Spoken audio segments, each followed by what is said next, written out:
You ever feel like you're the worst one at the thing you're trying so hard to be good at? Not just kind of bad. Not just, I have a lot to learn, bad. I mean actually feeling like you're the slowest, weakest, least talented person in the room. And you can feel it too, like it's not even a mystery.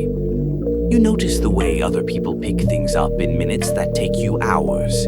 You see how easy it looks for them, how natural, and you start wondering if maybe they were just born for this, and maybe you weren't. And it eats at you, because you're trying. You're really trying. You're not coasting. You're not skipping steps. You're not making excuses. You're showing up early, staying late, doing the work no one sees. You study, you research, you ask questions, you reflect, you push.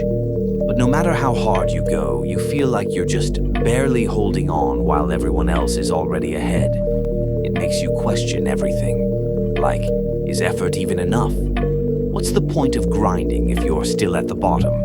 Is this just who I am? Someone who wants it badly but isn't built for it?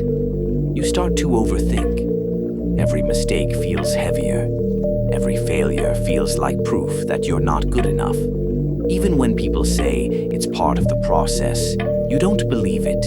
Not for you. Because your process feels like a series of L's with no real progress in sight. And every time someone gives you advice, it just reminds you of how much you still don't know.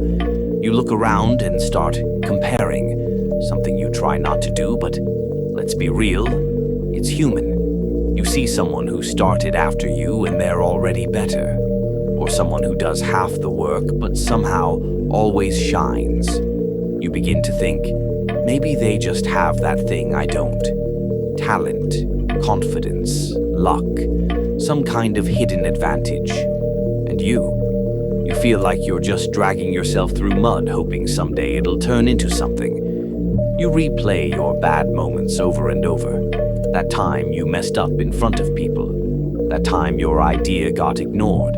That time you had the chance and choked. You carry those moments like a weight in your chest. They don't leave. They show up the next time you try again, making your hands shake, your thoughts race, your confidence fall apart. You try to stay positive, right? You tell yourself, keep going. You scroll through those posts that say, even the best were once beginners. You hear people talk about their struggles and how they made it out. But deep down, you start thinking, what if I'm the exception? What if I don't make it out? What if I'm not in a rough patch? What if this is just my level? There's a quiet shame in it too. You don't always talk about how bad it feels. You don't want to sound like you're making excuses or fishing for comfort. So you just hold it in, pretending like it's fine. You say, it's going okay when it's not. You say, I'm just figuring things out when really you feel lost as hell. But despite all that, somehow, you're still here. You haven't quit. Even when your mind tells you you're the worst. Even when it feels pointless. Even when you're tired of being the underdog, the struggler, the slow learner. You still get up and do it again. And maybe that doesn't feel like victory. Not yet. But it matters. Because showing up when you feel like the worst takes more strength than showing up when you feel great. Trying again when you're full of doubt takes more courage than trying when you're confident. Maybe you're not the best. Maybe you're not even close. But you're still moving. You're still learning. You're still trying. And that means you haven't lost.